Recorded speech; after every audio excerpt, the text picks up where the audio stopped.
শুনানি এতদিন ধরে গত 3 দিন ধরে যে ওয়াকফ মামলার শুনানি চলছে সুপ্রিম কোর্টে তা ইতিমধ্যে শেষ হয়েছে বলে জানা যাচ্ছে, কিন্তু রায়দান স্থগিত রাখা হয়েছে। রায়দান কি হতে পারে এই নিয়ে বিস্তারিত আলোচনা করব। নিউজরুমের সঙ্গে রয়েছেন আমাদের প্রতিনিধি পীযূষ কান্তিনাগ। পীযূষদার, রায়দান ইতিমধ্যে স্থগিত রাখা হয়েছে, কিন্তু কি হতে পারে রায়দানে?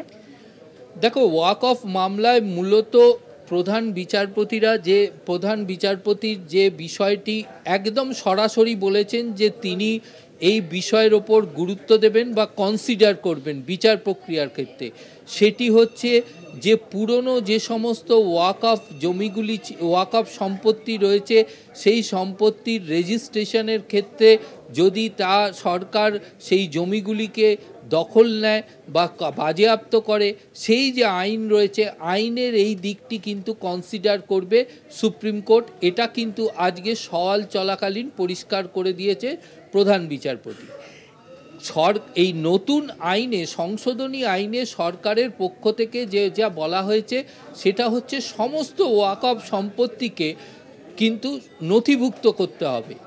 আজকে কপিল সিব্বলের পক্ষ থেকে একটি স্টেটমেন্ট আদালতের সামনে পেশ করা হয়, সেখানে দেখা যায় যে জম্মু কাশ্মীরের ওয়াকফ সম্পত্তির নথিভুক্তিকরণের সংখ্যা হচ্ছে 0, অর্থাৎ সেখানে কোনো ওয়াকফ সম্পত্তি নথিভুক্তকরণ করা হয়নি। এক্ষেত্রে কপিল সিব্বলের দাবি যে এটি সম্পূর্ণ রাজ্যের দায়িত্ব, অর্থাৎ রাজ্য পর্যালোচনা করে, রাজ্য সার্ভে করে সমস্ত ওয়াকফ সম্পত্তি রেজিস্ট্রেশন করানোর দায়িত্ব রাজ্যের। সেক্ষেত্রে যদি না করা হয় তাহলে তাদের বিরুদ্ধে ব্যবস্থা গ্রহণ করা হবে, এটা সঠিক নয়। অপরদিকে সুপ্রিম কোর্টের সওয়াল চলাকালীন কপিল সিব্বলের দাবি যে মুসলিম শরিয়ত আইন অনুযায়ী যে 5 বছরের যে সময়সীমা অর্থাৎ প্র্যাকটিস, যে বিষয়টি সংশোধনী আইনে উল্লেখ করা হয়েছে, সেখানে তারা দান করতে পারবেন, যে দান করতে পারবেন না 5 বছরের প্র্যাকটিস হলে।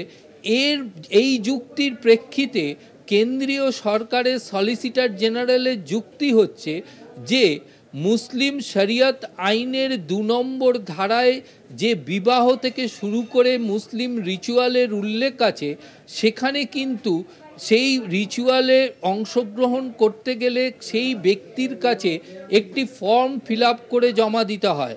সেখানে তিনি যে মুসলিম সেই বিষয়টি উল্লেখ করতে হয় এবং তার ডিটেল দিতে হয়, এবং 3 নম্বর ধারায়, শরিয়ত আইনের 3 নম্বর ধারায় সেই ফর্মের উল্লেখ আছে।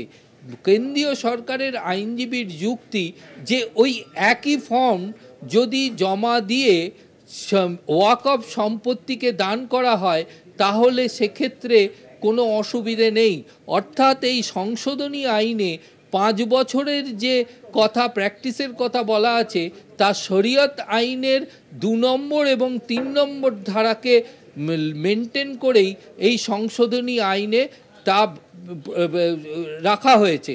দ্বিতীয়ত, যে এই যে ওয়াকফ সম্পত্তি, এই সম্পত্তির ক্ষেত্রে যে সমস্ত সম্পত্তিগুলি রয়েছে সেগুলি নথিভুক্তিকরণের ক্ষেত্রে মোতোয়ালির রেজিস্ট্রেশনের প্রয়োজন ছিল, কিন্তু নতুন আইনে পরিষ্কার বলা হয়েছে ওই ওয়াকফ কমিটিতে যে কোনো ব্যক্তি কিন্তু তার নথিভুক্তিকরণ করতে পারে, শুধুমাত্র যে মোতোয়ালি দ্বারা রেজিস্ট্রেশন হবে তা নয়। 3 নম্বর, কেন্দ্রীয় সরকার তার আইনে পরিষ্কারভাবে বলে দিয়েছে যে পূর্বে যেমন এই ওয়াকফ সম্পত্তিতে শিয়া এবং সুন্নির আধিপত্য ছিল, এখন থেকে কিন্তু মুসলিম কমিউনিটিতে এই শিয়া সুন্নি ছাড়াও যে সমস্ত পিছিয়ে পড়া জাতি রয়েছে তারাও কিন্তু এই কমিটিতে অংশগ্রহণ করতে পারবে। এইভাবে কেন্দ্রীয় সরকার সংশোধনী আইনটাকে যে দিকগুলি তুলে ধরেছেন তার মূল লক্ষ্য হচ্ছে যে ওয়াকফ সম্পত্তি নিয়ে যে সমস্ত বেআইনি কার্যকলাপ চলে সেই বেআইনি কার্যকলাপগুলিকে আটকাবার জন্যই এই সংশোধনী আইন, তা কিন্তু কেন্দ্রের আইনজীবী পরিষ্কার করেছেন।